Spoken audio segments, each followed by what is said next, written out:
Hello and welcome to the Wild West podcast. I am Richie Ritchie of the MHRT Network, representing your Denver Broncos. Over that away, you will see DZ representing the Los Angeles Chargers. Thank you, DZ. Appreciate you being here for tonight's live 3-round mock draft. And down below, we have Monsieur Jack Kenna representing your Las Vegas Raiders. And unfortunately, Alex was unable to join us tonight. He does apologize for that. He will hopefully be back for us either next week or the week after. He's absolutely just slammed at work right now, but does send his apologies for not being able to join us. We have a great show for you today. We've been doing a bunch of lead-in stuff, including discussing the last week's show, Commanders. Love the fact we had on the Warpath joining us in Corey Sanchez representing his Washington Commanders. I think we can all agree that they are going to be one of the tougher outs for each of our teams this year, given the fact that they made such massive changes in 1 year on their team that I can actually see their draft even looking different this year than what we're used to from them, which is going to be not in our favor. We'll just put it that way. Nailing your quarterback and getting a guy that is such a difference maker like that on their team really does make a tremendous amount of difference. So that is going to be an interesting opponent. So glad Corey was able to join us. Thank you very much, my man. Appreciate it. And we're going to start moving on and discussing our different teams and our draft strategies and things of that nature.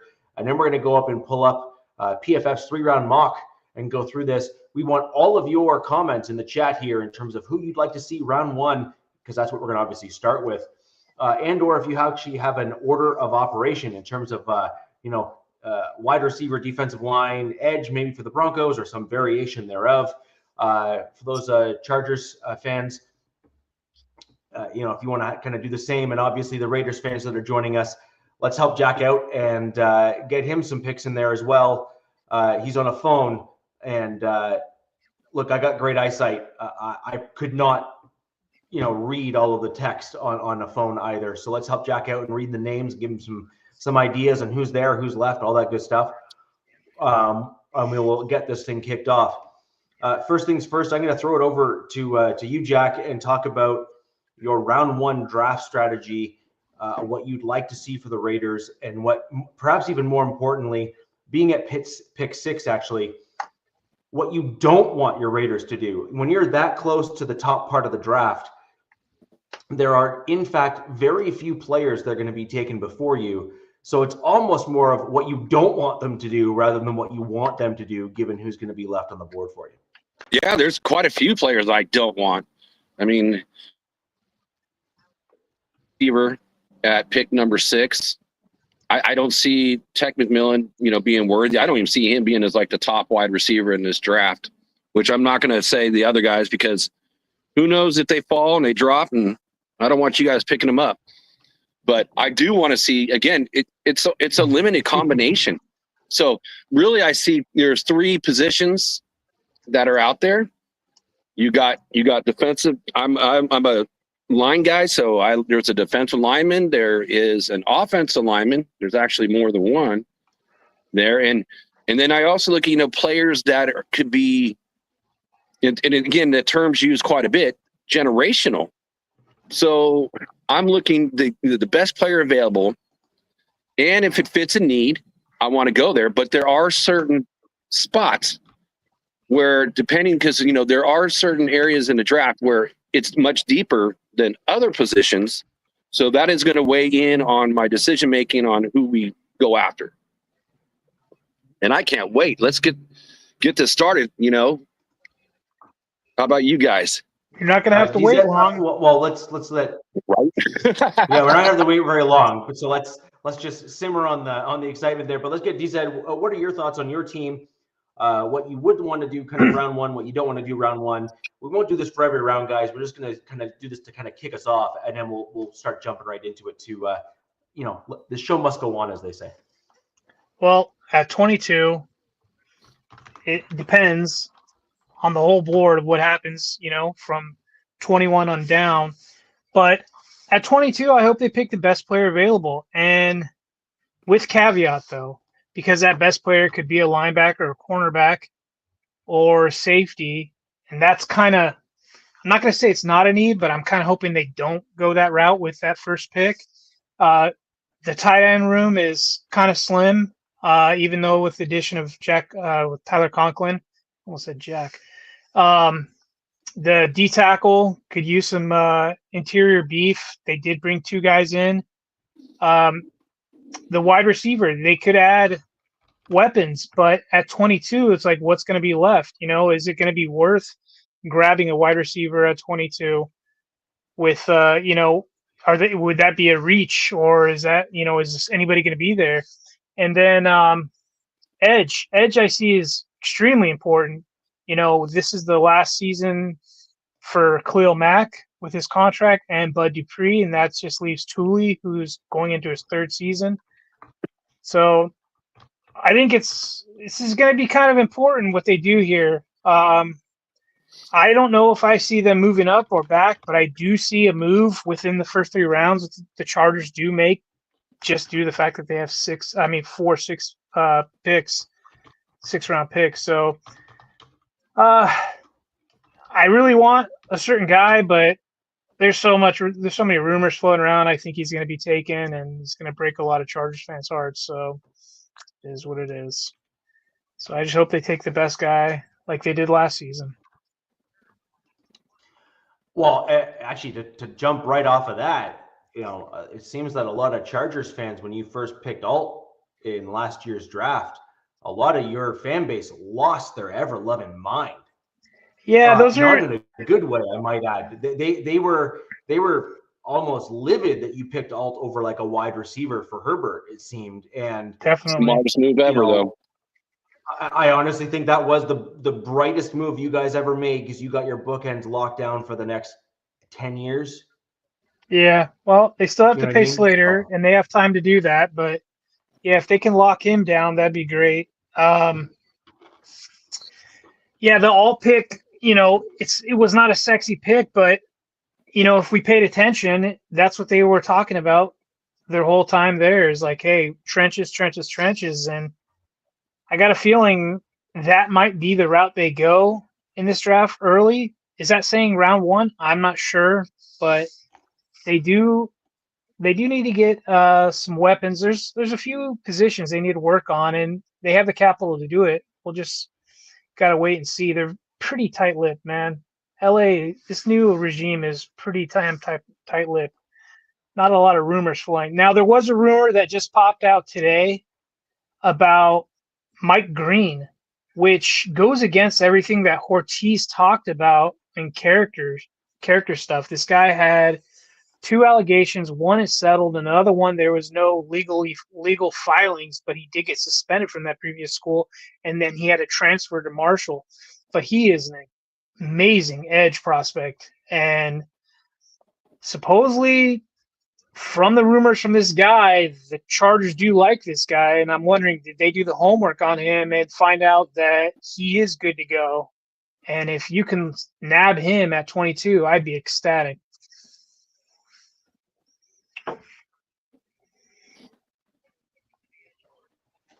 Character issues are typically like a Raiders and Chiefs kind of thing that they push with, although the Raiders are, especially in Going away from that.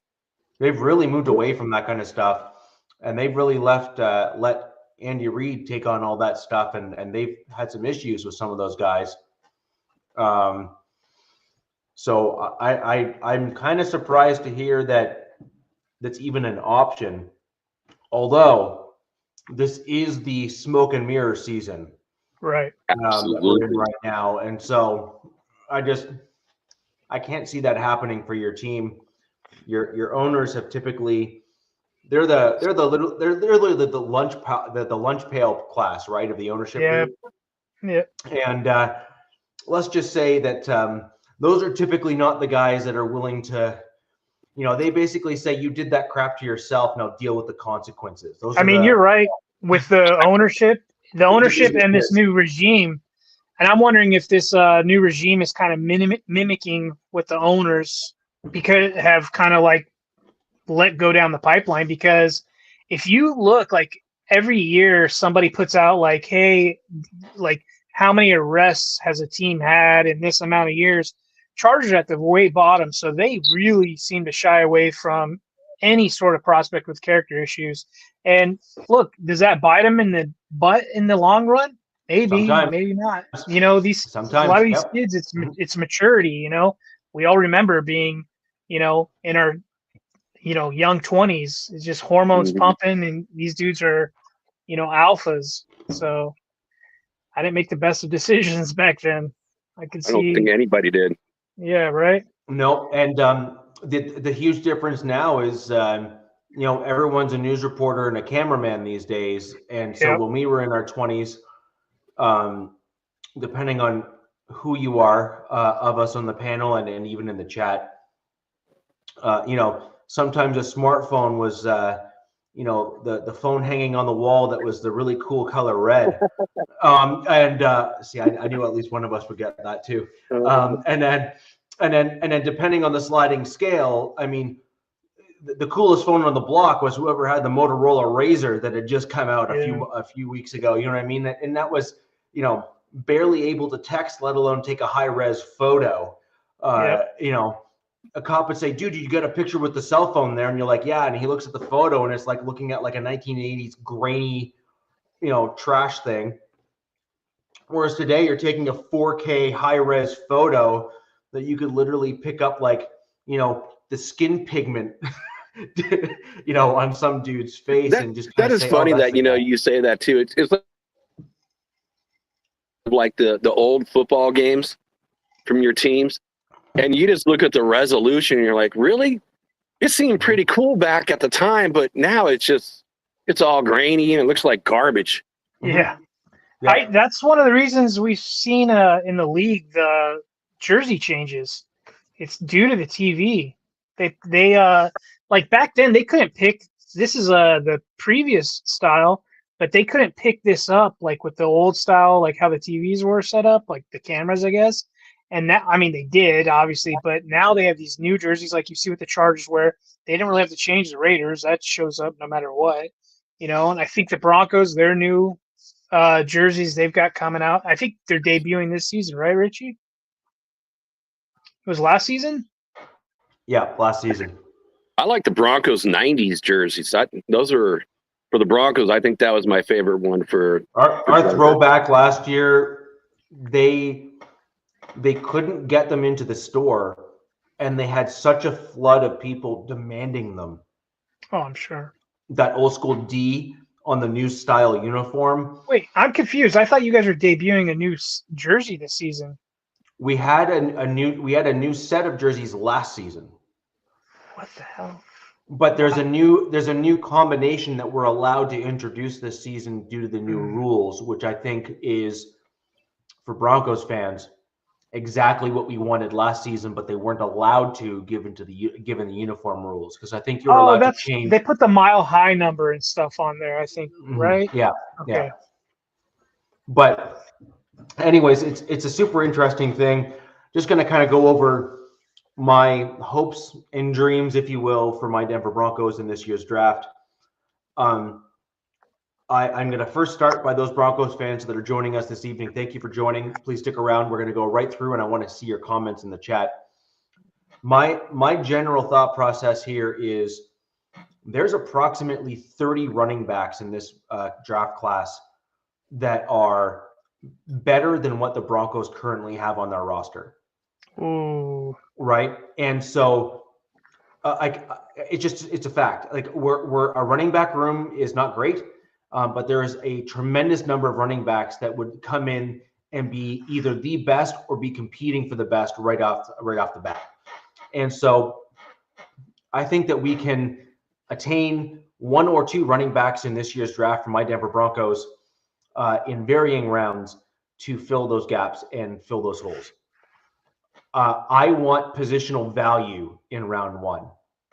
I want us to fill holes that are going to be more difficult to fill in free agency and or more expensive to fill in free agency. Premium position. Like premium positions. So, for example, top tier defensive linemen are going for like 20 mil to 19 mil, 25 mil a year, somewhere in that general range for top to middling defensive linemen on the interior. Well, that chews up your cap space really quickly when you need to have one or two of those guys on your roster. But if you can fill those guys out through the draft and develop them and get them on cost control deals, that's big time. Like that saves you big time dollars in your kind of future of your team.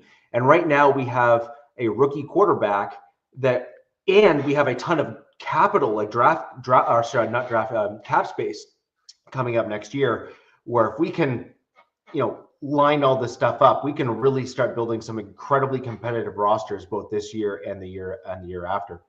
So I'd like to see us go for, I'll call it a premium position in the defensive line, or if we can find a reasonable trade partner, which I don't think is possible,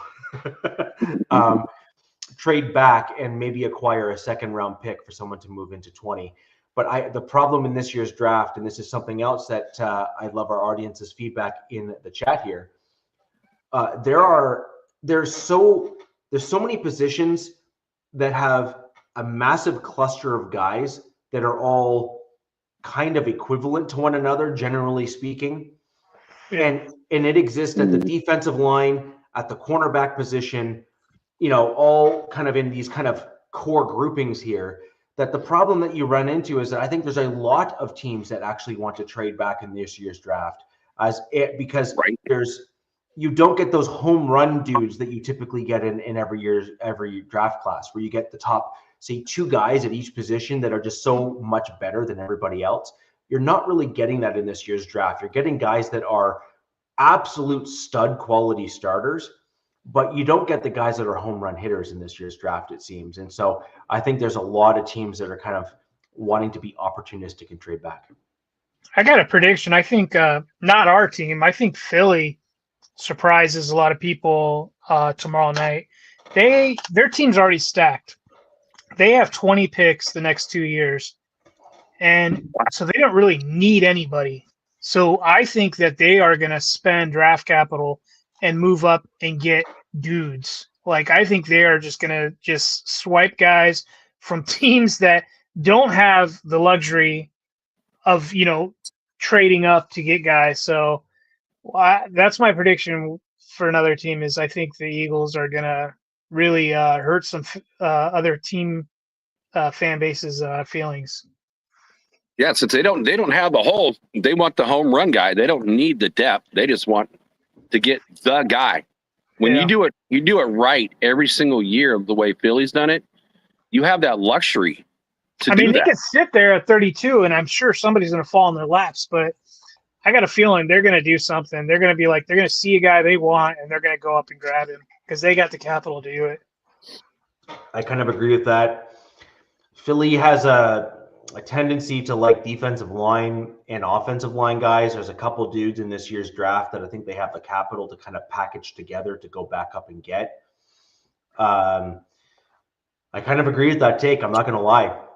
I really think that they have such a solid team, and that, any draft picks they're really picking this year it's more icing on the cake as opposed to, out of necessity. And so I could totally see that happening. And that being said, though, I do think what they're going to try to do is they're going to try to package together this year's picks to not dig into next year. Probably. So I think what they're going to try to do is to kind of group together picks this year to kind of consolidate their draft and really try to give them an opportunity to pretty much get back into the dance this year. Yep. Yeah. And I think that makes total sense. So with that in mind, guys, my draft strategy and my thought process, what I'd like for my Denver Broncos is we obviously need a running back. We obviously need defensive line. And the reason why we need defensive line, it's not so much that our D line was that poor last year. In fact, we had major improvements on it last year. The biggest issue is that we have all but like 3 dudes that are not on contract at the end of this year. And you got Zach Allen, you got Benito, you have a few other guys that are not under contract. So we need to be very, very careful about what we do with my Denver Broncos on the defensive side of the ball, because if you kind of just sit on what we have and don't try to reacquire someone to backfill those, you're then forced to have to either acquire a free agent, at which point you're paying someone else's second contract, which is also not going to be cheap, or you're going to have to pay your own guy's second contract, which will also not be cheap. Mm-hmm. And so by getting the depth in the draft through the defensive line and allowing yourself the flexibility of either choosing to sign back your guy or not, it puts you in a much better bargaining position with your free agents, and can also afford you some like third round comp picks. For example, if you end up losing a top tier dude to another team because you have another guy that plays at his level anyway. A guy like Kenneth Grant would be a fantastic pick for my Broncos, for example, at pick 20, because then we can then bring him in to be like a true D tackle, nose tackle for my team. And some say, Richie, and that his ceiling for even as a pass rusher is, higher than some of these other guys that people are talking about. So there's that potential as well. Correct. He's a big boy. He is a very large human. There is a reasonable concern with him, though, is playing in Mile High at 6'3" and 330. You have a tendency potentially to get gassed, right? Like it's just the thin air. He might be a situational guy for a while. But again, you got to get yourself acclimated to that thing, and then I think he will. He's a professional. So, anyways, that's kind of just some kind of little tidbits and kind of where my headspace is at. And it should come as no surprise to anyone who's been a fan of the show. I am 100% build the trenches, and the rest will come. I mean, you have been watching the show and participating in the show, DZ, for a long time now. Yeah. And my stance on that stuff has, if anything, has gotten stronger rather than weaker. I mean, it was just like what just happened in the Super Bowl really just put everybody in their place. And it was like, timeout, hang on, trenches. Oh, okay, yeah, there we go. Because, like growing up as a fan, you want that wide receiver, you want that running back, you want that cornerback's important. I'm not going to discredit them, but you go after the shiny things and you don't realize, you're like, these guys. Don't worry, DZ. Don't worry. Jerry Jones will not disappoint. He will go for a cornerback or a wide receiver because he is still stuck in the 90s. Yeah. So I can't stand the Cowboys, so I don't. We have no fear. So, with that in mind, I'm going to go ahead and bring up the beginnings of our 3-round mock. So we are going to slide to stage left, and the mock PFF piece here will jump in. All right, so here we go. This is PFF. You can kind of see the site here, so that's great. Now, we are not going to have any trades during this draft. We are going to draft straight up with our picks. Frankly, I think that is probably how the first round is going to go. If I am not mistaken, I think last year's draft did not have any trades in the first round, if I'm not mistaken. And I would not be surprised if something similar to that happens this year, just because I don't think the draft halls are going to be, like I was talking about earlier, are going to be worth it for teams. I think they're going to say, I'm not getting enough back in return to not pick the guy that's falling to me anyway. It's all about a yin versus yang or an A versus B. And so I think there's going to be, most of our teams are going to be sticking where we're at. That's my prediction. Although, watch me make that, and then come tomorrow night, come the first round of the draft, there's like 12 trades or something stupid in the first round. It's like, well, got that one wrong. So anyways, we're going to go ahead and just hit start draft. No one's going to be trading to try to get to round one or pick one or anything like that. We're just going to go straight up exactly where we're sitting, and we're going to read out draft picks 1 through 5, and then Jack, your Las Vegas Raiders will then be on the clock. Let's do it. Who got picked? All right, so let's see who went first. Cam Ward, pick 1 overall. All right, I think that's pretty much a done deal. I think we can all pretty much assume that that's likely going to be how this all kind of plays out. Then we have Abdul Carter, edge, at pick 2. Travis Hunter going to the New York Giants at pick 3. Tackle Will Campbell going to the New England Patriots at pick 4. I like him. He's a dog. I just heard him talk. He's a good kid. Yeah. And Jack, this is the first PFF and another mock that I have seen where this player was picked at 5. I've seen it a lot. And Mason Graham was selected by the Jacksonville Jaguars. And the reason why I say that is Genty is the main player that I've seen the Jags take in almost all. That's like the most recent stuff, Richie. It's like the whole thing now. It's like it's always been Genty to the Raiders. Even when Genty did his interview, he said, "Hey, the draft starts at number 6, ends at number 12," and so there's a lot of smoke right now about Genty going, number 5 to the Jaguars. And you brought up your running back room, and like you said, hey, there's 30 starters in here, and they're all going to be better than what you have. I do like estimate. I will say that. I am an estimate guy. But there's definitely almost any of these 30 running backs are going to be better than what the Raiders had, who had like the worst rushing attack in the entire NFL last year. Which made 0 sense. Made 0 sense. And by the way, I was able to kind of zoom up on the phone. So if my fingers are on the phone, chat, I apologize. I can't see. I'm zooming up on the draft. Don't lie. You're flipping everybody off. Hey, just anyone who's not from my team. Okay. It's just kidding, gentlemen. But the funny thing that was today, like one of the big smoke things that came out is that, Christian Wilkerson got hurt, a foot injury last year at number 5. And, one of a non-Raiders beat writer said that, oh, he's still dealing with it. But I'm hearing, and saw that, he was at training camp. So, again, it's just maybe another smoke thing.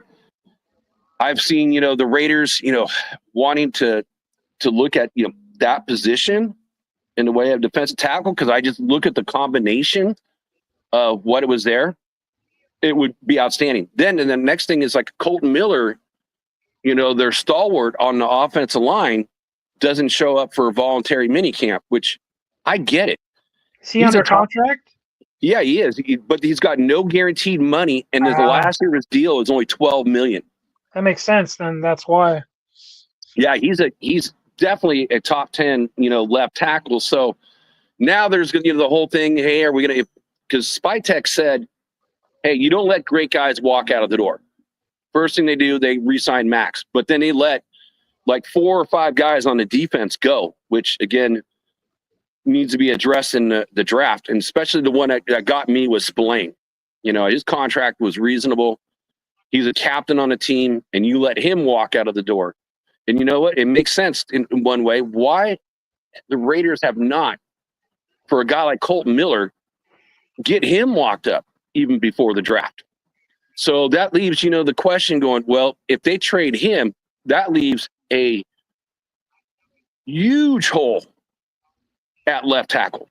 And they don't really have a guy, to jump over there. They got Munford be the only guy to bring over, really. So, and then that would be devastating. And again, having one of the worst rushing teams in the NFL, and you're trying to protect. And in fairness, Jack, your line was one of the weaker spots on the team last year. Overall, it got a lot right? better in the second half, though, Richie. And when you got rid of Gonsby, and then you put the Chargers' old head coach, Raiders' old head coach, and the son up there in the booth, it did improve. So I will say it got better. That could have been quarterback play too. But thank you. You just took the words out of my mouth. You look at, they went through 3 quarterbacks, and you got the worst running game, and you get rid of Devontae Adams. So, yeah, the offense was pretty malignant, last year. So that like opens the doors for an offensive lineman.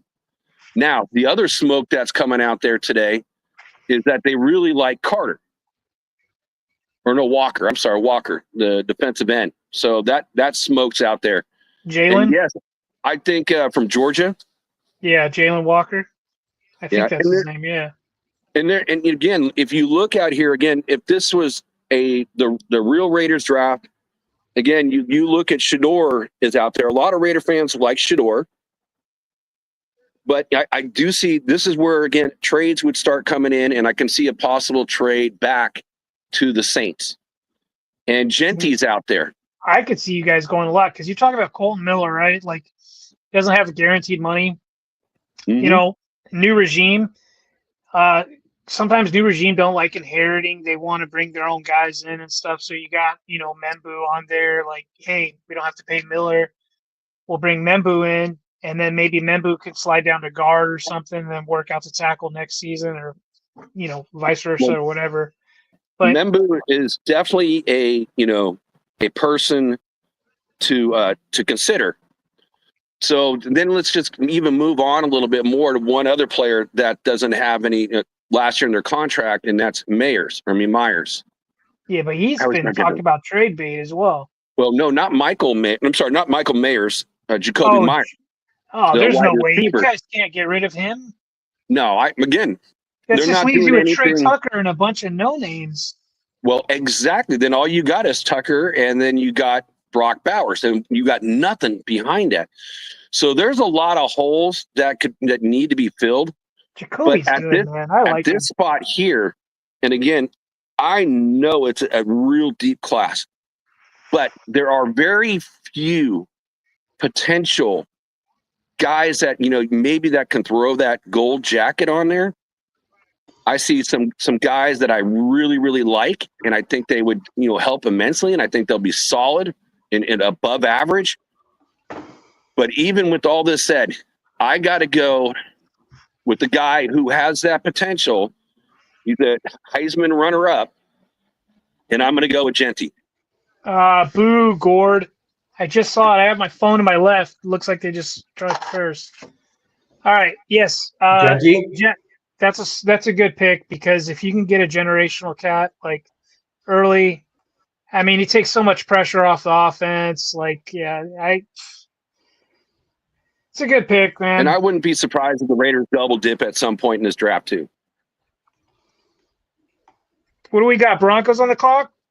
Yeah. So Shedeur Sanders, quarterback, went to the Jets. Huh. Amon Membo went 8 to the Panthers. That's a team on the rise, in my opinion. Yeah. Ted McMillan went pick number 9 to the Narland Saints. I got Sanders going there, but Loveland went to the Bears. Bears. Tyler Warren went to the 49ers. That's a sneak. That's a George Kittle replacement there. So that's big brain play. And there's right talks there. about Kittle and his money. Yeah, so that's wow. That's a smart play, right? And Jalen Walker to the Cowboys. That makes sense to me. Him and Micah Parsons, Jesus. Well, yeah, I mean that's a great matchup. Great combination. It's like, well, what if they ever decided to move on from him? Kelvin Banks Jr. tackle to the Dolphins. Donovan and the last name as Naraku. Sure, that's good for you. The answer is no for me. I'm not pronouncing that ever. So the answer is no. He's got some speed to him. Do you know what his name is going to be? Donovan E. Yeah, no, Donovan E. That's what you're getting. And so he's pick 14 to the Colts. Mikael Williams, edge. Yes, he's good, but there's a thing about they say Georgia edges once they get in the league they just can't produce sacks. So but there's also a thing about the Falcons who just draft like trash, so that makes total sense. Yeah. Then you have Jahdae Barron at 16 to the Cardinals. He moved up above Will then. Yep. Derek Harmon. Now that's my D tackle. That's my guy. Derek Harmon to the Bengals. Will Johnson, cornerback to the Seattle Seahawks. He's Wow, basically he dropped a lot further than I thought. he is basically a faster version of Richard Sherman. He's 6'4", runs like a 4.3 or 4.4 40 or something like that, or a sub 4.3 40. He's literally just a faster version of Sherman, if I'm not mistaken. I think there was rumors on medicals about. I think it might have been him. Yeah. Yep. So and him going past Jahdae Barron is surprise to me. But. And then Mike Green. Oh, there you go, DZ. Edge to the Tampa Bay Buccaneers. So that brings my Denver Broncos on the clock for round one. Broncos fans in the chat, I want to hear your thoughts. I already know where you're going. Are you sure? Yeah. Well, no, never mind. Walter Nolan is an interesting option. Take that, Gord. He didn't say anything, but I just saw it. Sorry. Keep going. So I really like Nolan there. He's a good option. He really is. He's young, man. I think he's only 20. Yeah, but that's what I'm saying. So like he has some longevity potentially to him there. Yeah. I know that a lot of Broncos fans are going to be upset because they want to go with a guy, Amarian Hampton, and that's an interesting one. Another interesting guy that has cropped up is Gray Zabel, or Zabel, however you want to pronounce his last name. He is projected to be one heck of a stud offensive lineman. And you guys know that I'm a huge proponent of the offensive line. I think you could trade back for him. He's projected. Possibly. Zabel is projecting to be a center or a guard in today's NFL. And so I think that's interesting. Harmon's already gone at this point. He went to the Bengals, who drafted above us. So he was on my list of players that I was really interested in. So in this draft here, the Denver Broncos with the 20th pick are going to go with my guy, Mr. Kenneth Grant out of Michigan. Whoa. Okay, I thought that was going to be a DZ pick. Wow. And that's who I'm drafting there. I was pretty clear earlier in the. Oh, I'm on. Sorry, I saw myself. I guess I'm lagging. I got kicked off and came back in. I want to set myself behind the stairs. Jack, you're from California. Everything's lagging there. Your power grid's run by hamsters. But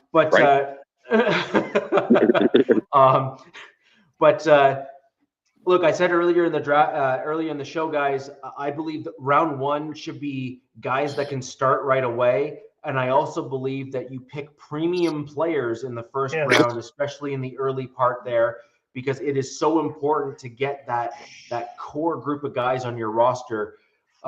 And we were talking earlier, DZ, earlier in the show, both here and behind the scenes, the Philadelphia Eagles. If you look at their roster and the way that they are built, they built through the D line and then added in their offensive line as a yin and a yang option on their team. And they built it with big, strong, powerful dudes that have a combination of size and speed. And I believe that Kenneth Grant fits that same style of mold. And I think that we should. The Eagles was like, choose your weapon, man. They got a little bit of every flavor there. Yeah. You know what's going to be really fun is to watch Kenneth Grant go against Andre James. Andre James had problems with, Jones. And Kenneth Grant's even bigger. So that's going to be like an interesting matchup to watch out through the whole season there, DZ. Grant is bigger. He's coming out of college with similar or better hand moves. Although DJ Jones is pretty solid, don't get me wrong. He's a seasoned veteran. And Kenneth Grant, throughout his entire college career, had a very good win percentage and was double teamed a lot. in college. So he's coming into the NFL kind of proven in terms of the fact that he can manage quality opponents and be double teamed and win. There was a guy that's a first round guy, Jack, that I forgot who it was, but they got clips of him besting Joe Alt. And I think it might have been Jahad Campbell, if I'm not mistaken, the last guy that was just picked. But he's by far the best, linebacker that's out there for the interior.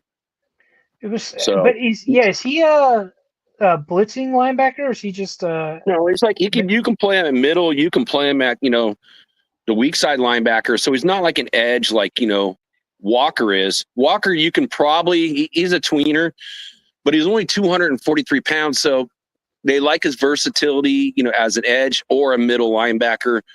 But John Campbell is the best overall linebacker that's in this entire draft. And going back to Andre James, there's no guarantee that he's a center. I haven't predicted as being the center, but there's no guarantee. I think that's going to be a. You think they'll play him at then left guard? No, it's just going to be a multiple player position to see who can win that center job. Because they didn't pay him much, so if he doesn't make it, they'll just have him as depth piece, Mm-hmm.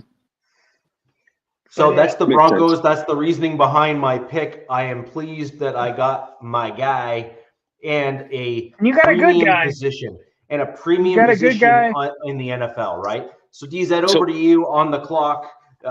Thankfully, you didn't have to wait too long for other dudes to get picked, so you kind of have a pretty good idea.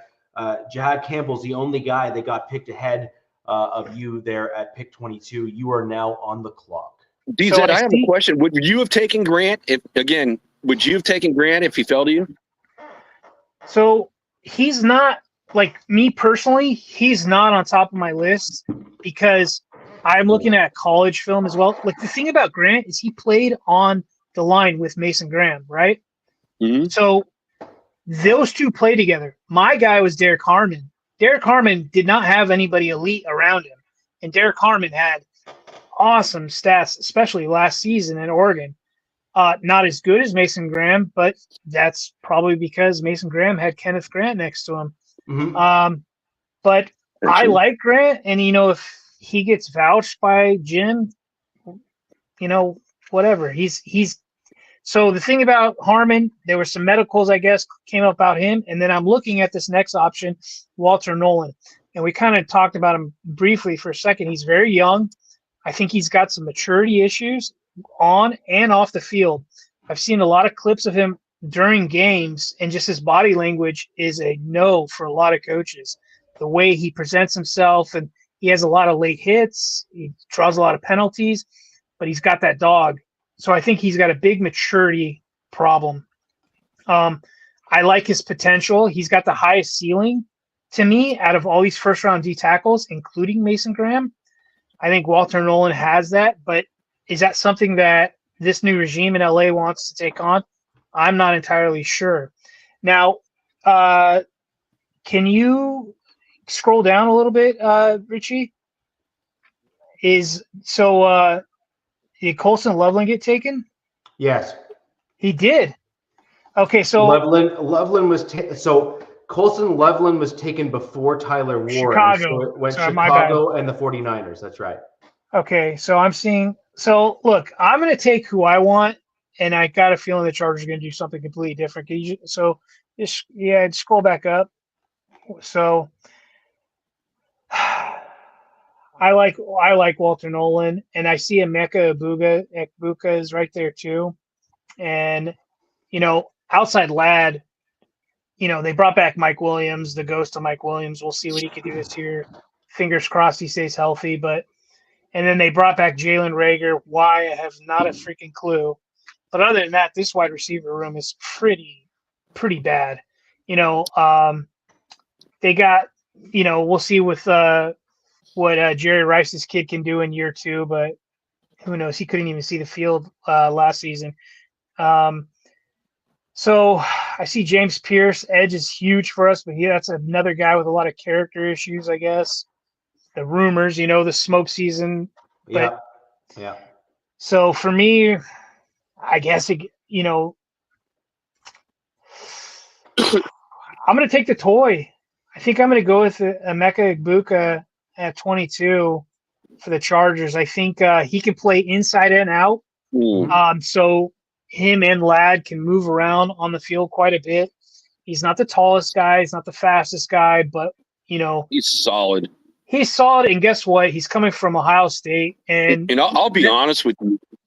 Sorry, just to be clear, Egbuka is your guy? Yes, draft. Yeah, go ahead. Okay.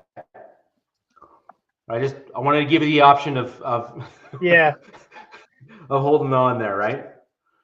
All right. I will say this, DZ. Early in the drafts, I was hoping he would drop to the second round, is where I was really hoping.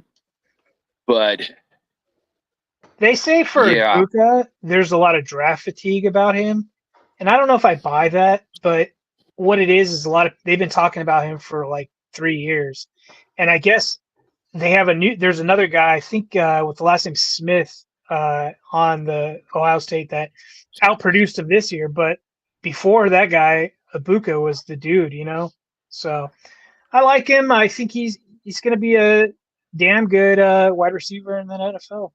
Just not going to blow you away. So we're just going to quickly go through the players at least in this draft that were taken, which, let's be honest, guys, the other thing that we're not factoring in is there are plenty of idiot GMs in this league. Sure. And for sure that there's going to be at least 4 or 5 of them that are going to take a dude in the first round that's going to have everyone watching the draft saying 2 different things. 1, what did you just do?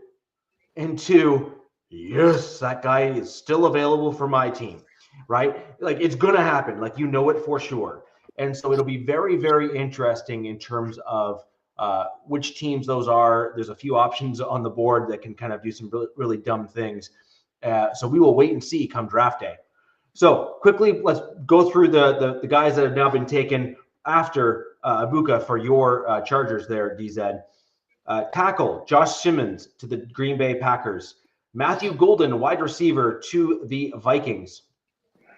Gray Zabel to the Texans. That's a dangerous pick. They're already a pretty solid team. So I think that makes sense because they lost Tunsil, right? They traded him away. Yeah, he's gone. Yeah, but Zabel is not projected to be a tackle at the NFL level. He's projected to kick inside. Rams, Omari Hampton. Omari Hampton to the Rams. Nick E to the Ravens. That guy real quick is the only guy I believe that got a RAS score of 10 in the whole draft. Pretty wild. Yeah. Well, that actually tracks for the Ravens. They are they are known for drafting very well. Yeah. Shamar Stewart. They are. It surprised me though. We look at Malachi Starks, who I think is actually a better safety as a whole. Again, Ravens do draft well, but I thought Starks, if they're going to take a safety, I thought it would have been Starks. And then you look at what happened. Look at KC. Shoot, we don't even have Richie on here, and they get the best safety in the draft. I know. So I'm actually surprised that they went safety here because offensive line, particularly the tackle position, is something that they're kind of weak on. And so I thought they may have gone that in the mock here as well. But just to quickly go through, you have Walter Nolan to the Commanders. I'm pretty sure that our guest last week, Corey Sanchez, is going to be pretty happy if that's their draft pick. So that's a good one. We have Shamar Stewart at pick 28. Again, edge is going to be a premium position in the first round, so I'm not surprised you're seeing these defensive linemen and edge guys kind of stack themselves into the early and late parts here of the first round. And then you have Malachi Starks as a safety from Kansas City. And you have James Pierce Jr., edge to the Of course, Eagles, he falls to the which, Eagles. which Like, of course the Eagles get the guy, and of course the Eagles take a D Oh, lineman, God. and of course they've just gotten even better now because why not? Quickly go through the other guys here. We have Maxwell Hairston to I like that to the kid. Browns. That kid, he can play outside. He can play your slot, and he runs like a 4.3 something. Yeah. You got Nick Scorton, edge to the Giants. You have Luther Burden III, a wide receiver. Xavier Watts, safety to the Jags. And now Jack at pick 37, the Raiders are on the clock. So again, I said it earlier in the show, again, a trade back to number 9, but I also saw another trade back to it could be even the Bears at number 10, and another trade back to number 12. I see the Raiders being active and moving from those top picks to acquire more picks, because I feel like this is the meat and potatoes right here in the second round. Yeah, this is where I feel like the draft starts. Second rounders. And get some third rounders out of this. So my draft is kind of skewed what I think really is going to happen versus what I want to happen, because again, we have no trades. Please go take a look. Is Tyler Booker out there? Ooh, yeah, he's got to be available. Yeah, right there. Guard out of Alabama. And then also I want to take a look at wide receiver Jaden Higgins. Iowa, right? Yeah. Go back up, Rich. There you go. I like him, Jack. I think he's like 6'4", something like that. He's like he is 6'4" and 219 pounds. Jack, don't do it.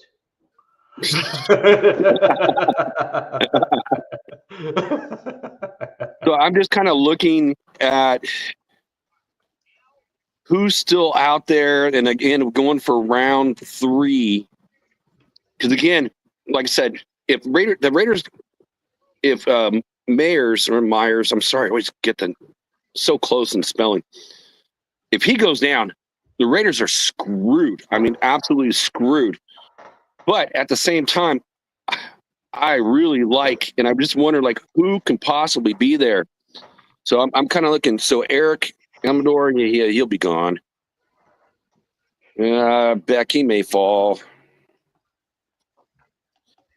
I'm gonna have to I want to go Ohio State offensive guard at this one. I feel like we'd have a lot more picks, so let's go Booker. Yeah. I just think we're going Booker. He feels an immediate need, at the guard position. Let it be either he goes the left guard over Meredith, or even who's also in his last year of his contract in the way of their right guard, but he's undersized, and he could be used more as like a swing guard, or like he also played for Parham. He played center in college. And again, I'm now looking, to try to counter Chris Jones, and now Grant. The big boys in the middle. I feel like I need a bigger guy. Yeah, and he's going to fill that role. Where again, I felt the push. With Andre James, he was like 300 pounds, and then at Parham at 290, and now JPJ at like 330. And, again, based on the PFF, I can't see him, but I remember he was like 315 or something like that. So, and yes, we did get the guy from, the Bengals, or like, again, before he played in Tampa, but he was absolutely the worst rated guard in the entire NFL. So I'm not hanging my hat on that kid. If he does great, then he can fight for the other position. But I'm just wanting to counter what Kansas City has, and Richie and your Broncos with Kenneth Grant, who's like 340 pounds. So yes, so let's go Booker's Booker. your guy. Yeah. Okay. Booker's my guy. All right. Get the trenches, the meat. Oh, JT Tumalo went. And again, Chad, I'm sorry And I Landon can't see you. Jackson. Wait a second. So the freaking Falcons? No, never mind.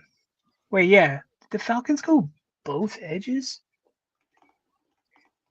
No, why did it? Never mind.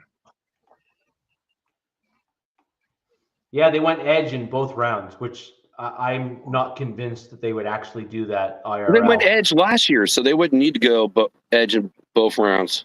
Because they just took a guy, I believe, that I was looking at. Mm-hmm. Huh. All right, so we have Donovan Jackson, Travion Henderson to the Bears, Jaden Higgins, wide receiver to the Saints, Carson Schwarzenegger to the Bears. He's risen up the boards. Mm-hmm. Trey Harris, Josh Carnley, JTT. Tuamalo. Yeah, I'm not pronouncing that name, so the answer to that is no. Landon Jackson, edge to the Falcons. That's two edges back-to-back rounds. That seems bizarre to me. Again, this is PFF, so all the hate mail goes to PFF, please and thank you. Darius Alexander, defensive line to the Cardinals. Good guy. Braden Swinson, edge to the Miami Dolphins. Damn it. Dallas took Trey Harris. Who did it? I'm curious. Richie, can you scroll up? I'm just curious who Dallas took at pick number 12. At 12. No, they took the linebacker. Oh, they took a line. Wow. Instead of a running back for that, that's not a Jerry Jones move. No. They took Jalen Walker. Yeah, but Jalen's that hybrid guy, Jack. Yeah. He can he could be, he's just like a Micah. And then we have Mason Taylor, tight end. Ooh, he's been rising up. Man, I'm getting a lot of guys snagged. Yeah, so I'm going to put some pressure on you guys to get tight ends. Okay, so here I am in an interesting conundrum. I am going to filter this and simply go to what I believe is an incredible position of need for my Denver Broncos. I believe that the Broncos need to spend a premium pick. Pick your flavor, man. And we have some great options here left in round 2. This is the round where my Denver Broncos traded up to get our running back there that we let go, who was never the same after his surgery, unfortunately. But I see some great options here. So I'm going to just kind of label or give 2 here that I'm actually quite interested in. Unfortunately, up here a little further in the draft, we saw the Bears take my guy in Travion Henderson. That was a guy that I really wanted. Another guy that I was quite interested in, Jack, was Jaden Higgins. I thought he'd make a great fit for my Denver Broncos. Bo Nix, size, height, all that sort of thing, sticking on the offensive side of the ball. However, it's been no secret, my Denver Broncos need a running back. We need a halfback. We need a dude that can make a difference and do some things. I like RG Harvey. Yeah. I like RG Harvey, but I am a Caleb Johnson fan. Yeah. Out of Iowa. Yeah. I think he fits Sean Payton's offense based on who is left on the board. I believe Caleb Johnson will do a great job for us, and I believe he comes from a school that is typically not known for running their players. Well, not necessarily. The other guy that I liked is Quinshawn Judkins. Huge fan of his. I think he's got some great options for my Denver Broncos. My issue is Ohio State typically runs the ball a lot. They typically get a lot of wear on the tires, or lots of tread off the tires, if you will. So I'm going to go Caleb Johnson with the 51st pick for my Denver Broncos in the 2025 draft, filling a need for the team at the halfback position. And he's another big boy. At running back, he's a big boy. Good pick. Okay, so I'm going Caleb Johnson for my Denver Broncos here. And I have my 3rd round roughly selected if they are still there. So we will see. Jesus, Green Bay. Go Oh, on edge. all right. Well, we you know got you want to look at it. You know you want to look at the edge players. You got to check it. At least look at it.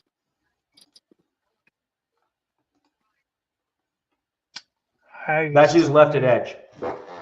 Yeah, Kyle Kennard. I really like him.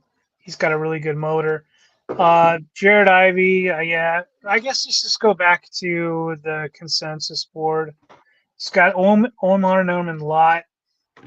He would help the run, and he does do some pass rush. Scattaboo, I love him because he could be Scatterbolt. He would instantly have that nickname in LA. Yeah, He's a Harbaugh guy. He's a pass catching running back as well. People don't really. And he's another think big that. boy. He breaks a lot of tackles. Yep, and I do like Jack Besh. Or no, that's not. yeah, he's a good wide receiver. Yeah, TCU. And then- Yeah. Ellicott. Yeah, but I already got a wide receiver. You scroll down a little bit. We got TJ Sanders, D-line, Dylan Sampson, Elijah Arroyo. Ooh. That'd be a really good weapon. But I think he's a they're good gonna option. I think I'm gonna go state. I'm gonna try to go trenches and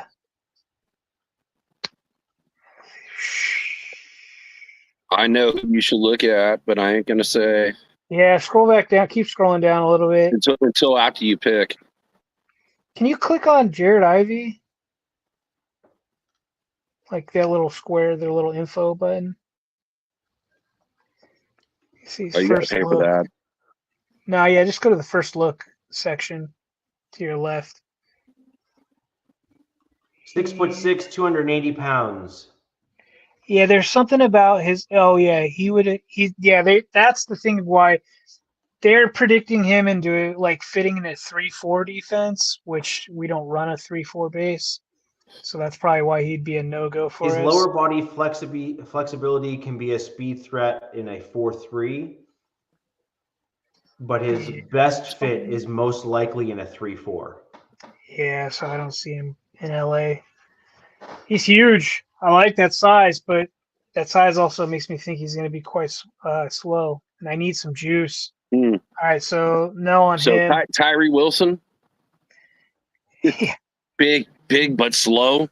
Yeah. My goodness, man, you got Judkins staring at me right there too. Oh, Tate Ratledge. I can't Alfred believe Collins. Judkins is I'm actually going, still there at 55. Yeah, and I look. This is going between Alfred and Tate Ratledge.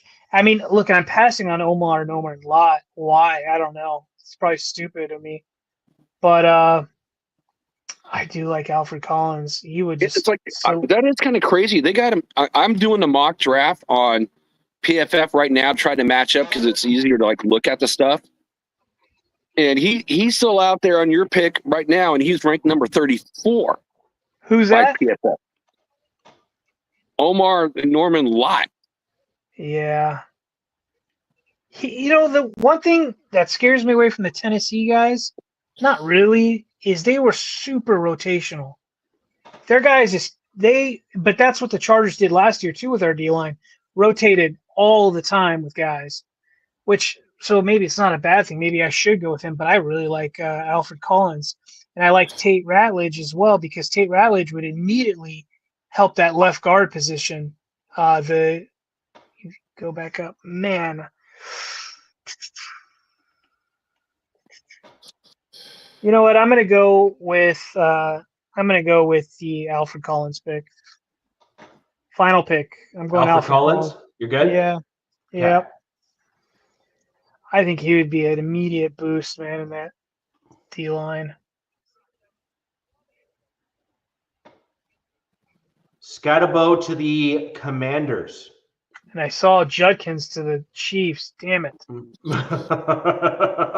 That would not be good. That would not be good. Oh, right. Him and Pacheco. How in the hell is KC getting these players? Oh, I know. That's crazy. So Jack Betch to the Bills. That's another dangerous pickup for Josh Allen there. That's a good wide receiver. A. Thomas there to the Panthers. Kyle Williams, wide receiver. Good receiver, Kyle Williams. Yep. Like him. A guy's name that you're just not going to ever have me pronounce. Yeah, to the UCLA Ravens. Tate Ratledge, guard to the Lions. That is not a surprise to me. Dan Campbell's all about those trenches and that kind of stuff. So that actually tracks. Cam Scatabo to the Washington Commanders. Ursi to the Bills at tackle. That makes a lot of sense to me. Quinshon Judkins to the Kansas City Chiefs. I hope not, but you never know. And then you have Jalen Noel, wide receiver, to the Eagles. Now we have a short list of guys here. Jalen Milroe, quarterback to the Giants. TJ Sanders, D-line to the Chiefs, who traded in this scenario here to get a D lineman, which kind of makes some sense. They're kind of weak at that position, so they're going to need to try to fill that void somewhere. And then tackle Jonah S. From Arizona to the Cleveland Browns. Jack, pick 68. You were on the clock. So let's take a look at the D tackles. No weapons, Jack? No wide receivers? Well, I'm not done. I just want to see who's out there. Okay. Okay, right, so we have Omar Norman Lott, who is still on the board. We have CJ West, Shamar Turner, Vernon Broughton, Jordan Phillips. Yeah, I don't see my guy out there. Let's turn our attention to cornerback. Not quarterback, cornerback.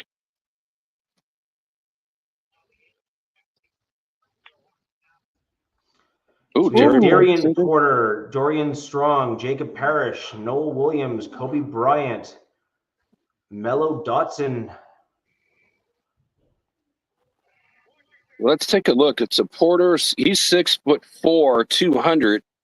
He definitely fits like a Pete Carroll's big boys on the back end. So he was like a cornerback at 1.2. Let's see, Porter.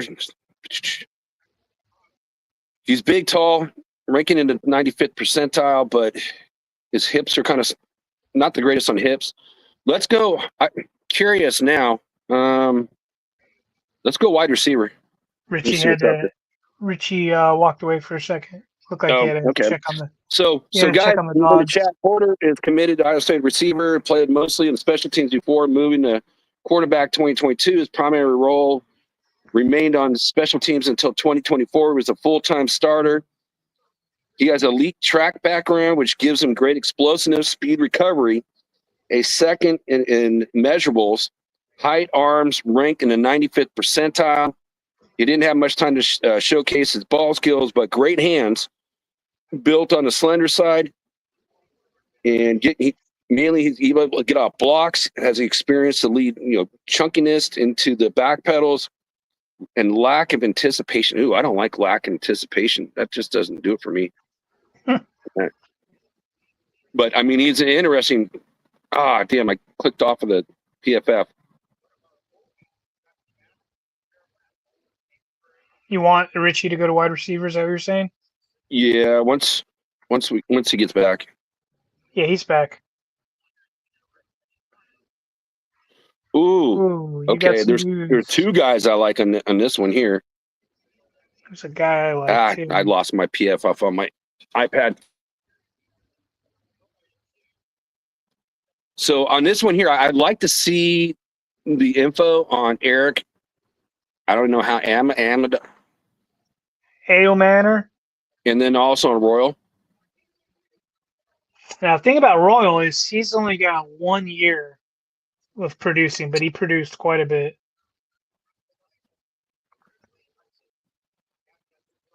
This Alec Aomaner, he looks like to be, as a prototypical X type. I like that diamond release. Speed. He's Canadian, which is a big one. The last Canadian that was drafted in the third all right, and now kind of he's later off rounds. the board. Sorry, Richie and Gord. No, I'm just kidding on that. Judson makes a good point about Isaac Tisla. One last position I want to see. Again, I do want to see the kid from Utah, Royals. the next wide receiver. Yeah. 6 foot, 205, very 6 compact. foot, 205.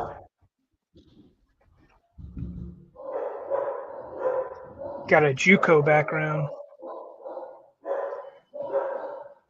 Hold on, guys. I need to just go check something out. I'll be right back. That's right. That's all right. I'm reading.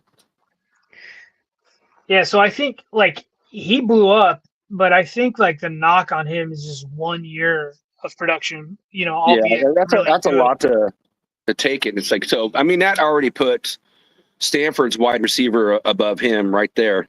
Do you see? Can you see the comments or not really? Since you're on the phone, there's another wide receiver. I can't see the comments because I'm reading. Since I'm zooming, I mean, I can go back, but I'm zooming since I'm on my cell phone. Wow, there's 54 chats out there that I haven't even seen.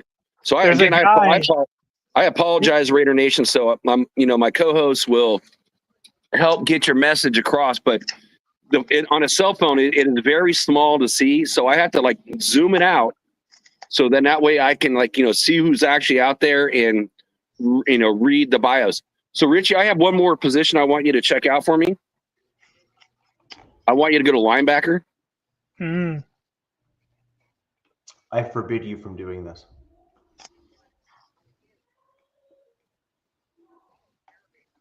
Where is it?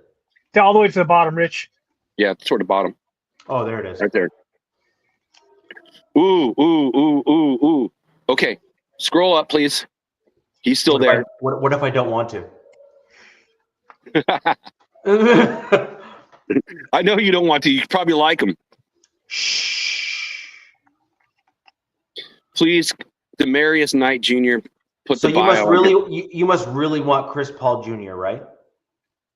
Oh yeah, really. Yeah, perfect. So Demarius. If I must. Yeah. Now this is a guy that I've liked what I've read on this kid, and I just kind of wanted to see if it's exactly what I remember. Yeah, I mean this kid would be a starter day one for the Raiders, for sure. But I do feel there are some other. I'm not looking at middle linebacker at all. I feel when you got White and you got the guy from Pittsburgh, I feel like the middle linebacker's taken care of. It's the off-ball linebacker, after we lost Diablo, is where I feel there's a need. But Raider Nation, there is one kid that is out there, and again, he didn't really play because again we had Diablo with Amari Gainer, which I really loved what I saw last year in the preseason. So my pick, I gotta go another toy. Let's take the wide receiver. Let's take the wide receiver from Stanford.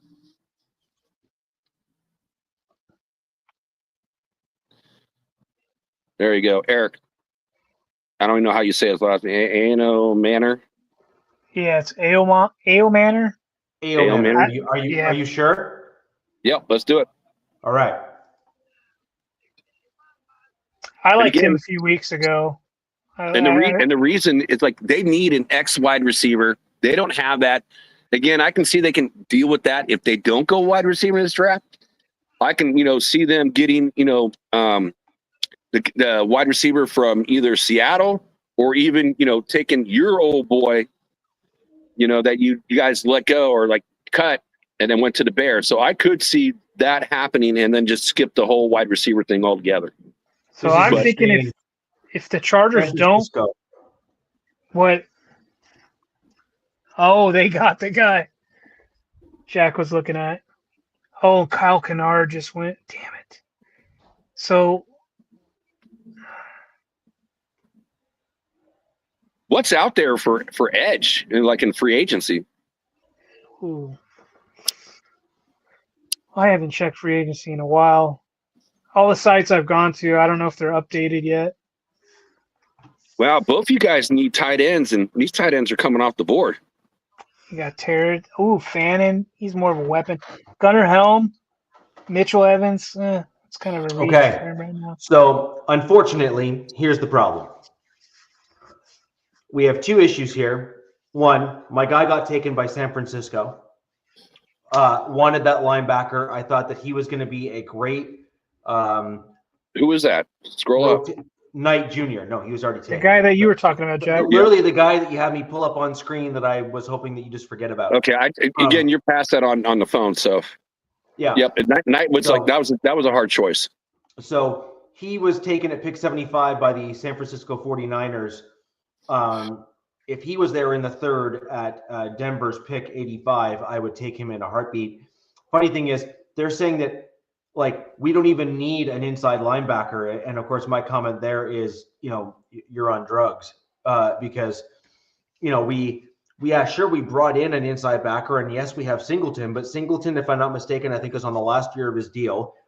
We have Sanders. And he got hurt too. And he got hurt. We got Sanders, who's on the last year of his deal and hasn't really locked himself in at the inside linebacker position, if we're going to be perfectly honest. Hasn't really played, lights out or anything. Has the potential to be a very good inside linebacker, but just has not done it. And since he hasn't done it multiple years in a row, the question is, even if he does show out this year, do you really want to spend a second contract on a guy who has really only done it 1 year, where you're sitting there saying, oh, yes, that's what I wanted to see from you? So I liked Knight because I thought he had the ability, as you said, Jack, literally come in day one, play inside linebacker and start for my team. He was a guy that I was quite excited about. Now, switching gears. And I think he's flexible enough. You can also play him at off-ball line. Well, he's a sideline to sideline outside or inside linebacker. So he is no sudden movements, Jack. You scared the hamsters. Jack, you're in California. You cannot move that quickly on your cell phone. They do not allow it there.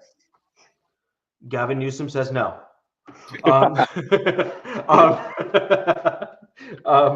But Knight really, see, he did it again.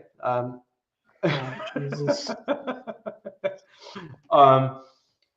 The thing with today's NFL and inside linebackers, just for the benefit of the audience that are here with us and joining us live, is in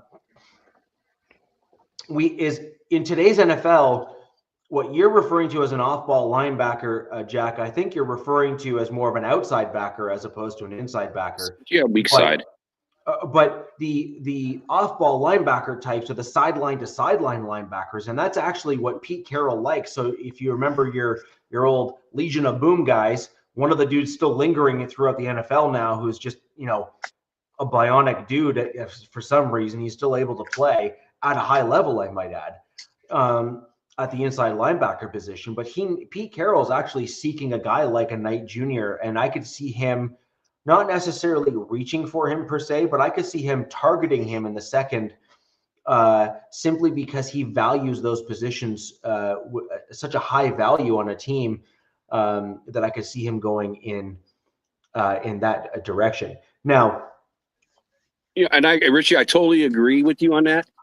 The thing that broke the tie was, I do like they have a linebacker that again, off-ball linebacker, and Amari Gainer, which he didn't get his run because Diablo was on the team, but after watching him, he impressed. He was like one of the most impressive, young guys that were coming out. So I'm thinking, if I had to choose, the Raiders don't have anyone else at that X receiver that you can throw out there. Again, unless you're going to do a free agent, where Amari Gainer is on the roster. So that was the tiebreaker, was having him. Otherwise, that was going to be my guy. Now, there's a couple positions for my Denver Broncos that I think need to be looked at. One of them, I'm on it already, tight end. There is two. I think linebacker can be taken a little bit later in the draft by my Denver Broncos. I don't think the third round is the spot to necessarily take them in. Terrence Ferguson was Bo Nix's tight end, has a great rapport, has a great catchability and great size and frame. So he'd be able to be molded well into both an inline blocker as well as his natural. He's already got good chemistry with your QB. Right. So that's almost like a that is easy button option. However, because I love to be a contrarian as number one, and number two, I think that you're doing yourself a disservice by not at least assessing other guys. I really like Gunnar Helm. I think Gunnar Helm is a fascinating prospect and has tremendous upside in the NFL. He is 6'5" and 250 pounds, can run routes, can block, and or at least has a frame to block, certainly based on his size, and gives you a secondary option to bolster that tight end room. So I think that that is a great option for my Denver Broncos at tight end as well. I have the two Gunnar. I have Ferguson a tick above Gunnar Helm on my kind of draft show notes here, only because of the chemistry with Bo Nix. I actually have Gunnar Helm slightly above Ferguson because I think Gunnar Helm actually has more upside. I think Gunnar Helm, being the size that he is, I think tips him over the scales to give Sean Payton the ability to put him on the field and not necessarily have a one-trick pony at the tight end position to start out with. To give you an idea, yes, he is 255. Yes, he is 6'5". That's great. But Gunnar Helm, I think, has some pretty interesting traits that kind of maybe tip the scales. But I do think Terrence Ferguson and Bo Nix is certainly something that you're going to have to tie together. Question: who was the tight end that you picked up this year? That was guy from the Giants. The Jags. He was with the Jags, but I think he was with the Giants before. I can't remember his name now. But I was just looking at Gunnar Helm. It just said, reading that the bio, it just said his run blocking, leaves a lot to be desired. So is that kind of like a duplication then of the same type of guy if he's more just a pass catching tight end? Sorry, what was that? If I was Richie, I'd take a look at the Notre Dame, tight end because he's Mitchell Evan Evans. Ingram. Sorry, Evan Ingram is the guy we picked up in the offseason. Yeah. Thank you, Justin. I appreciate it. Good catch. So, and then we have center. So Jared Wilson from Georgia, Seth McLaughlin here from the Ohio State. Those would certainly be options. I do think that they're going to fall maybe a little deeper into this draft, that they might be options maybe in the fourth round for my Denver Broncos. I'm certainly leaning more towards the tight end position for my team here. And as I look through my list of players and guys and who I thought would be there, I'm going to have to go back to my original gut reaction here. And also, Judson, I don't know if you saw the news, the Broncos were able to get a second-year exception for Yasmin. If you remember my comments about him last year on the show, he's an intriguing prospect. He is a very tall but very fast guy, very much in the mold of an Evan Ingram in terms of like skill set wise. So it'll be very interesting to see if the Broncos are able to truly develop him. Also remember that the tight end position at the NFL level is one of the hardest to learn and often takes 2 to 3 seasons for them to go from college into the NFL. So that's a huge thing. And of course, Jack, you don't need to worry about that. Your guy just said, hold my beer, year one, we're good. So I just want to give a quick shout out here. Clayton, thanks for joining the show. I'd love to see you here, my man. Appreciate it.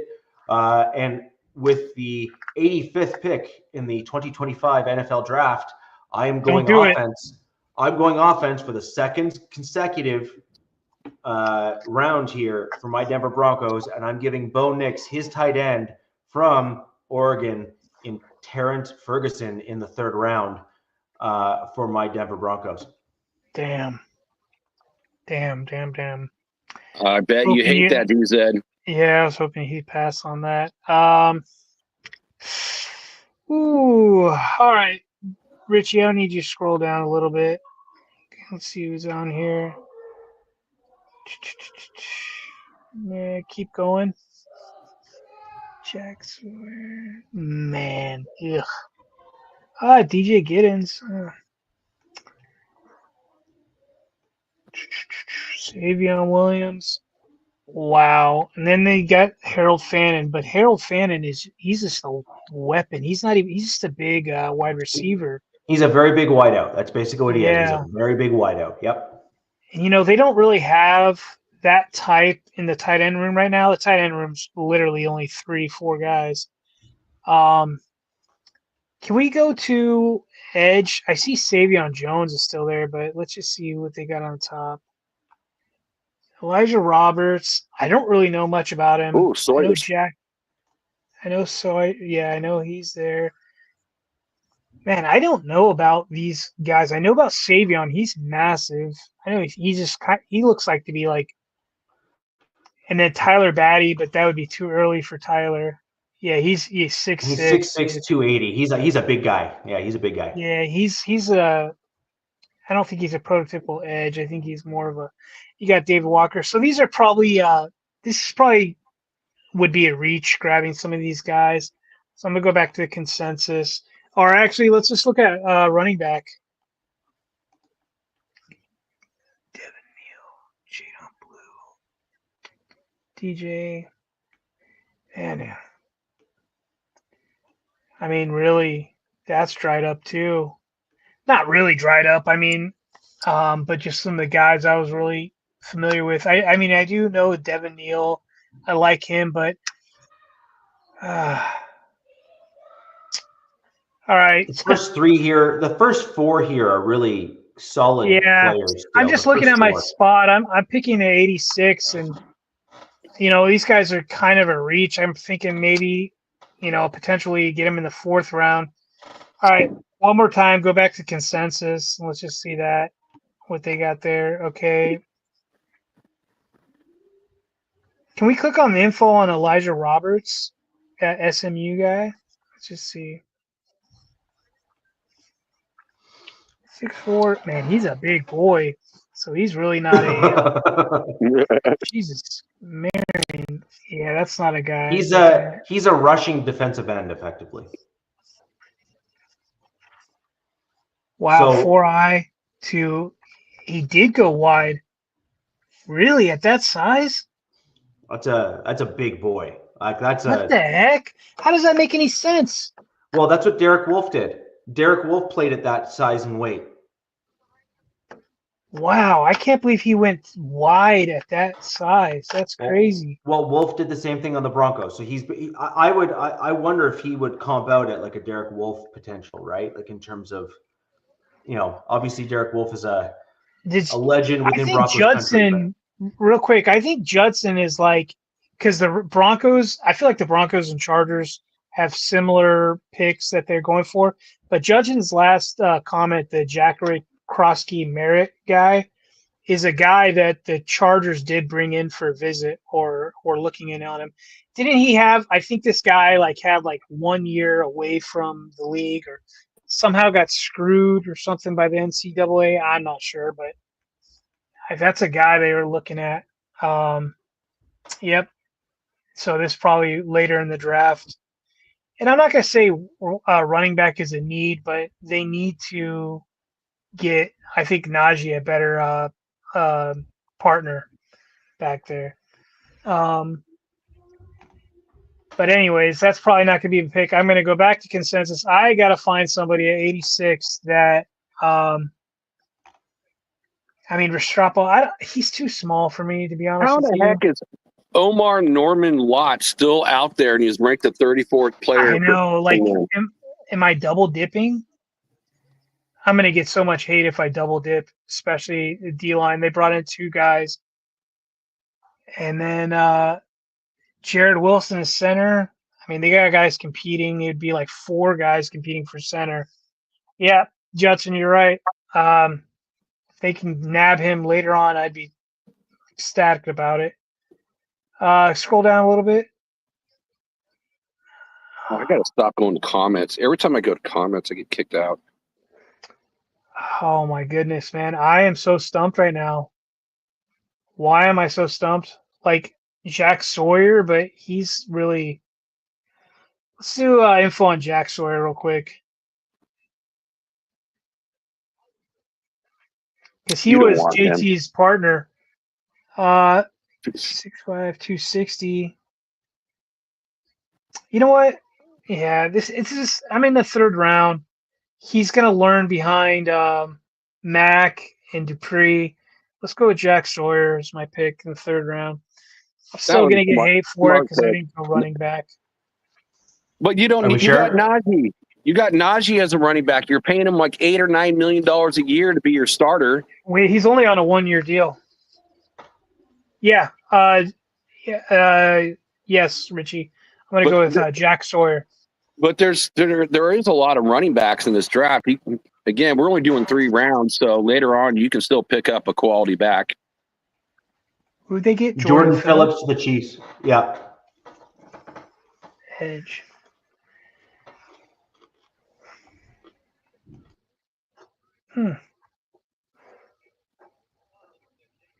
I've had better mocks. This one, Me too.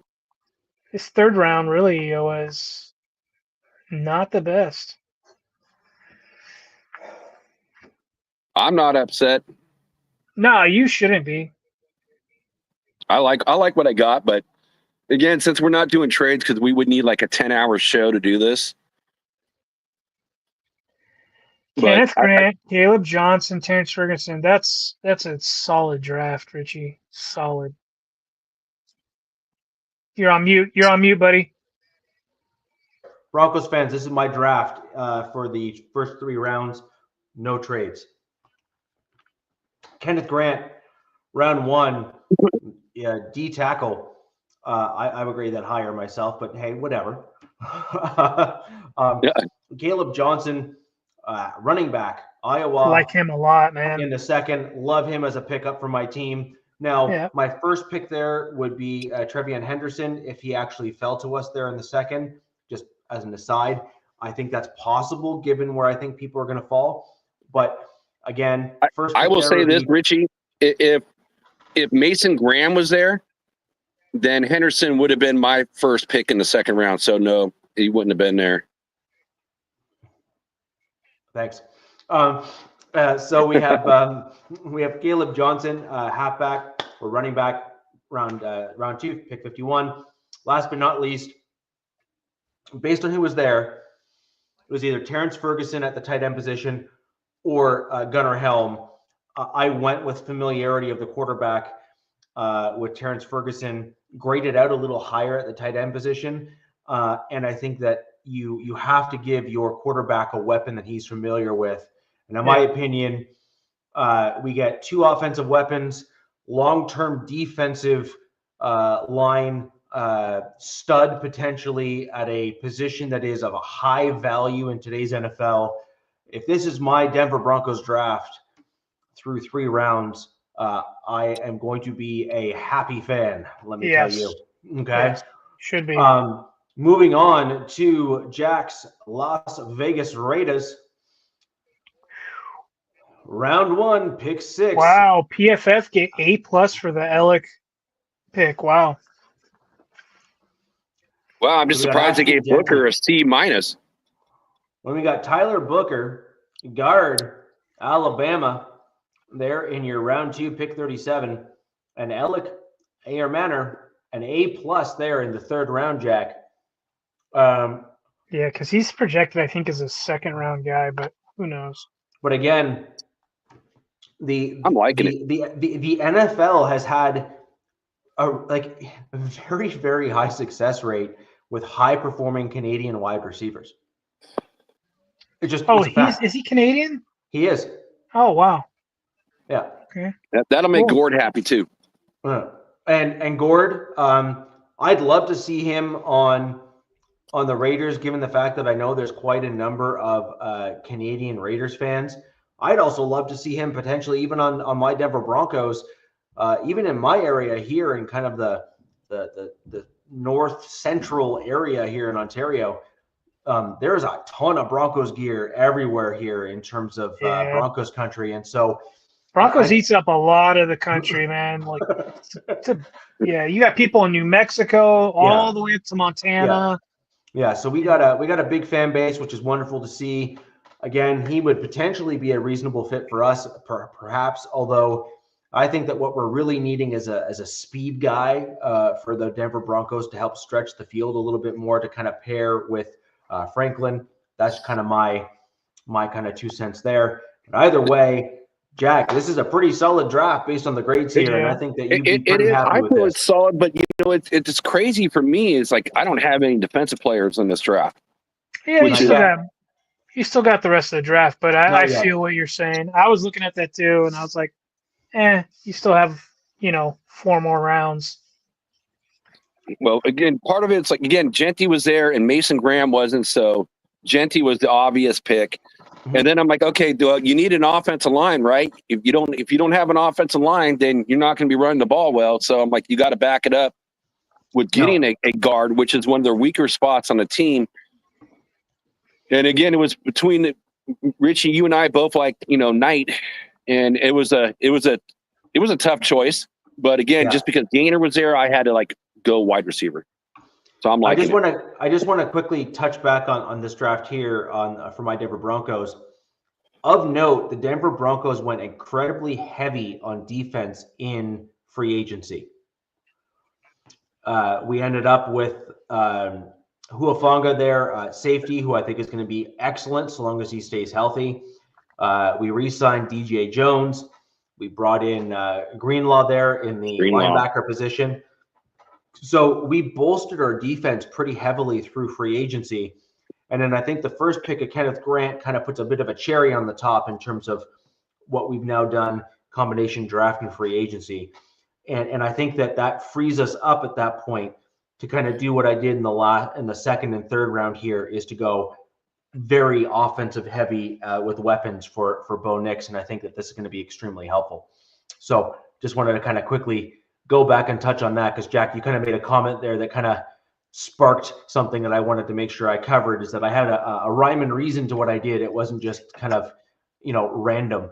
And DZ, this is your draft for the Chargers. Yeah, I knew that Alfred Collins pick was going to get me a low grade if I cared about the grade, but I liked him over the Norman Lott guy.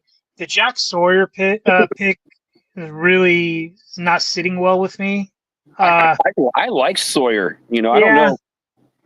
I mean, I get it. He just, that wasn't the guy I really wanted in the third round, which I doubt would be there, is the LSU edge, Braden Swinson. That's my guy. I really want him, but look, I'm not going to complain. This guy will be, knock on wood, probably a backup his first year, rotational guy. So he'll definitely get to play in probably the Hall of Fame game, because the Chargers and Lions got announced today. That's the game there in the Hall of Fame game. So the only thing I like, go ahead. Oh, I'm sorry. I'm just kind of curious. So in the second, you took defensive tackle in the second round.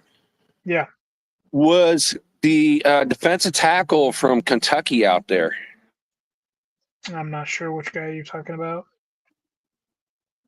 I don't know his name, but he's even bigger than Grant. He's like 350 pounds. Are you talking about Dion Walker? Yes. Yeah, Dion Walker. Yeah, that guy's a beast. He's massive. He looks to be like a situational. Probably needs to be groomed. Down. Yeah, he needs to be groomed in the NFL, because I think he's like pretty stiff. But I like this Alfred Collins guy, because the guys they did bring in free agency, Hand and Naquan Jones, I believe their name. They've been rotational depth guys on other teams. to be honest with you, they're not household names. Nobody really knows who they are unless you're a fan of the team they came from. But I believe these guys all played for Vrabel's Titans. So this regime loves picking Vrabel's Titans, before he departed. So that's who they've picked on those two guys. But they signed short-term deals, like almost everybody the Chargers got in this free agency. It's like, hey, you get $5 million, you get $5 million, you get $5 million. But I really like the Mika Ibuga pick. He was Oh, I do too. like when everybody started doing mocks, he was a favorite. A lot of people really liked him, and I think people got tired of talking about him. And now the popular guy that Chargers fans like is Golden, Matthew Golden, and which I get it. I get it. 4.29. Yeah, I mean, Justin just bombed the ball down to him. Cool, have fun with it. But I think this Emeka guy or Mecca, I think you can play with him. You can move him all over the place, and I think he would pair with Ladd really well. 40th pick, so it's okay. Thanks, Judson. And then, I guess Jack, I'm not the Jack Sawyer pick. I'm not I guess I didn't really pay attention to too much. Like I've done probably 100 mocks, and I've really not messed with him. Yeah. So, maybe I should look at some film. 100 mocks on PFF or just just other random. I've got 3 sites I go to. There's one that's really fun that I just saw like 2 weeks ago. I'll let you guys know in chat or whatever it's called, but it's pretty complex. But it's that free one that everybody uses, that PFN SN, and then I think that's the one I sent in our group chat. Yeah, so I've been using that one for years, but the one that's pretty fun is NFLDraftBuzz.com. Yeah. And it's pretty fun because it's free and it lets you just go crazy. Like there's so many different settings and whatnot. So this is my first mock draft that I've done of the year. Really? This is your first one? That's pretty good for your first one. I'm more of an assess and analyze type of guy. I like to assess the roster, go into a deep dive in terms of roster needs, future needs, et cetera, and then grade out guys that I'm interested in. I also have a short list of UDFAs that I'm interested in as well. That's my jam. I like kind of going deep into these guys and looking for small school prospects that are under the radar, or guys that are under the radar in general, like Vele, like I predicted last year to my Denver Broncos, and lo and behold, he lands to my team just as I actually predicted on our show. So I thought that was kind of interesting. So there's a few guys that I'm interested in, and that's kind of how I do my assessment, and that's why I picked Vele. Vele to me reminded me of literally every film, everything that I looked on Vele reminded me of Tim Patrick.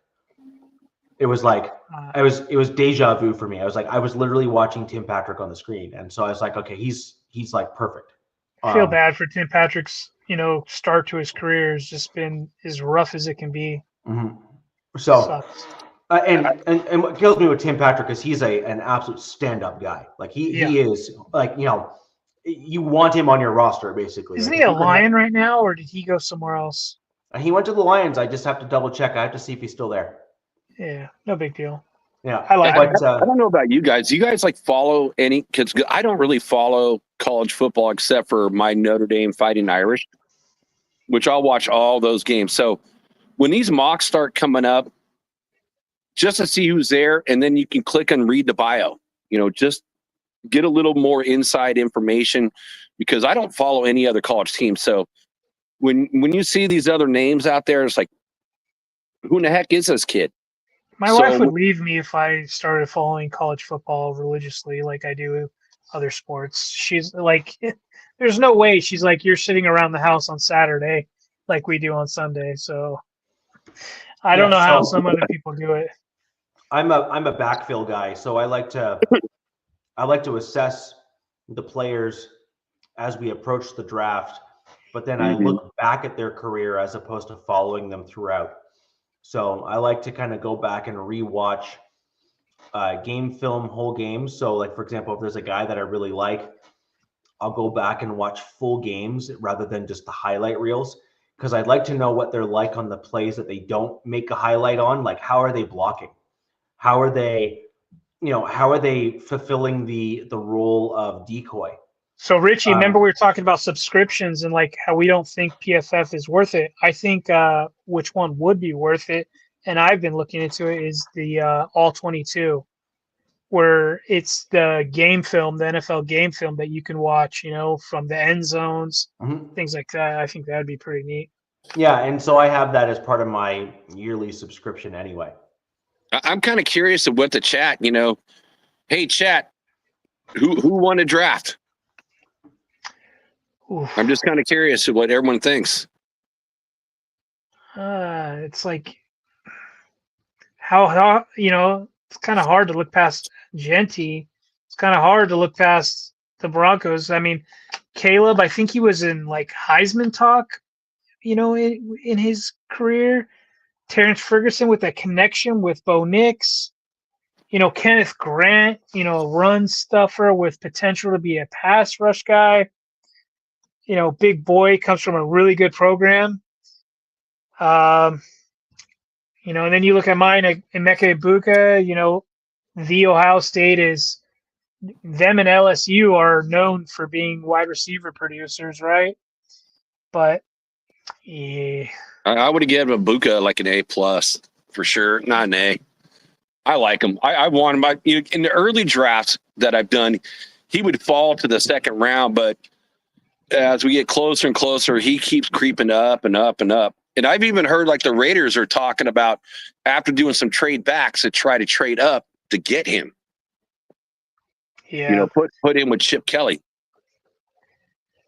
I definitely see there's a lot of Chargers fans. I'm in a couple pretty good chats, and we're pretty much thinking that the Chargers are going to move either round 2 or round 3. They're going to try to go after a player. Who that is, I don't know.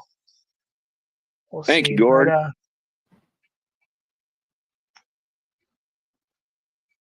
yeah, all good guys, right? Those first rounders. Mm-hmm. Get your, another young weapon. I kind of was hoping it'd be a tight end. Like, honestly, Loveland's like my pick at That's 22. your guy. I was going to ask you. But he's not going to be there, man. He's going to get sniped, and that's fine. But I was kind of hoping. Just to remind everyone what happened with the top 2 tight ends. Chicago in this draft picked up Loveland, and then you had Warren. Yeah, that's funny. He did go to the Bears. If I said there's no trades, I think the Bears would go after him. So, and this is dangerous though, right? Because San Francisco had a bit of a formula where they had George Kittle, who was kind of a game beater for them, and then they literally have just, in some regards, replaced him with Tyler Warren. And if they can bring Kittle back with some kind of cap, relief and kind of act as a coach on the field combination thing with the team, I mean, this has got the potential to kind of have a resurgence of the 49ers with Tyler Warren. And then remember, they got Knight as well in this draft that we just did here with the San Francisco 49ers. So they're kind of rebuilding that kind of offense-defense kind of combo deal that they had with some of their players of old. So this is a really, really interesting. This first round did have a run on edges, it seemed. Yeah, it did. Yeah, and then Warren to the Niners. That's like really kind of interesting and fascinating. It's like, because that's like a luxury pick for them. I mean, they did lose a lot of guys in this offseason, but that is a really they lost them to the Broncos, but it was on defense, not the offense. Yeah. And Debo is not Debo of old. Debo, last thing I heard, he's like 20 plus pounds overweight. Yeah. So they were just happy to unload him. Yeah. I think he wanted out as well. Look, Kenneth Grant, Terrence, good picks, man. Good picks. So, like Caleb. I think that's going to do it for us in our show here. We've done our best and given our background and all that. Hey, kind let's of see. stuff. Do you think any of us correctly picked what's going to happen tomorrow night? Well, actually, I guess we can't say tomorrow night. Let's just, because that's day 2 in there as well. So we And might day as well 2. say, Yeah, day 2. I'm sorry. 2nd and 3rd. Yeah, I don't think my picks are going to be correct. I mean, Genty would probably be the only one, but I have a feeling he's going to go to Jacksonville, or someone's going to jump over and take him, and I feel like Mason Graham's going to follow me. Yeah, I think that Jack's Ashton Genty pick has the best chance at being an accurate pick. yeah. And I say this because Pete Carroll had Marshawn. oh my God, Marshawn Lynch, Mr. I'm just here so I don't get fined, boss, and Mr. Skittles. Dude, those Genty jerseys are going to sell like hotcakes. And I agree. The Genty jerseys are going to be everywhere.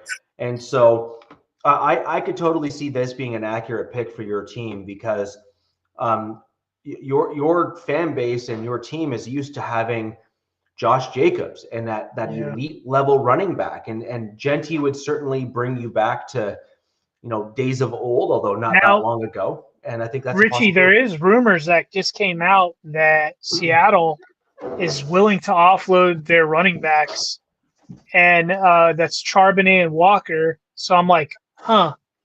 Now, is there a Raider Seattle trade?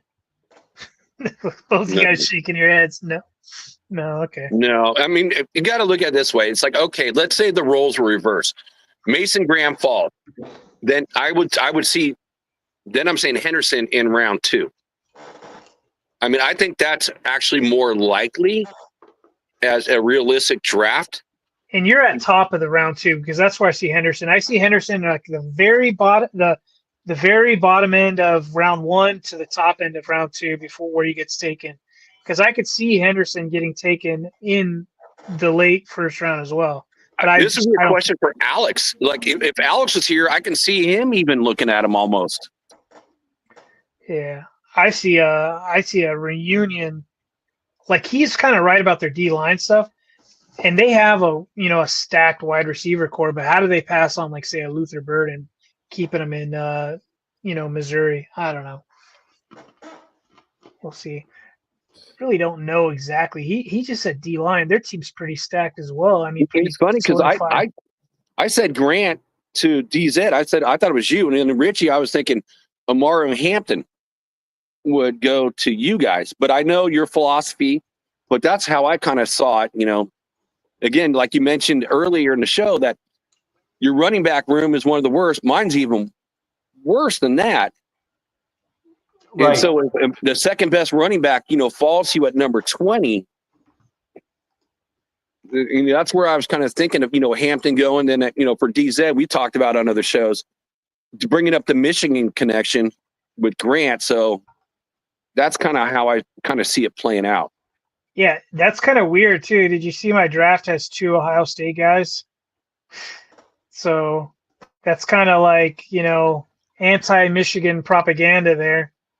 But, the one thing is that what I'm finding out, and I should have known this, is that Jim has recruited all these guys.